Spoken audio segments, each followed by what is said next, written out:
Господине, добро вечер. Как сте? Добре. Ходи съм аз, приятно ми. Точно си. С най-голямо уважение видях, че нещо си търсите в кофата. Искам да ви помогна по някакъв начин. Тук да някой налони така. Отивам сутрин рано, като купуват храна едните я фалират. И аз гледам в найлони. Има хора, които ми даваха, ето, някой път ми донесат храна. Даваха ми пари за Иванов ден. 10 лева, ето от тях съм 2 лева останал. А ти колко години си? Аз съм 72. Къде нощуваш? В Княжево. Имаш подслон. Една стая и още на 2 стаи. И с какво се занимава? Двигателството с нагорене. И съм спортист, шампион съм в гимнастика на България. Пръв. Знам, каквото могат най-добри хора. Да си вземе за това. Но благодаря, кажете как да има възможност. Да ми помогнеш нещо. Да, каквото да е. Няма да се пресмяваш. Съм 500 евро, не благородни хора.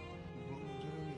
Аз просто не съм виждал. Аз отдавна от джоба съм имал само до 100 лева или 200. Радвам се, ще ти помагаме. Това от най-добри хора. Благодаря ви. Не съм никого очаквал. Това просто ме изненада. Благодаря ви.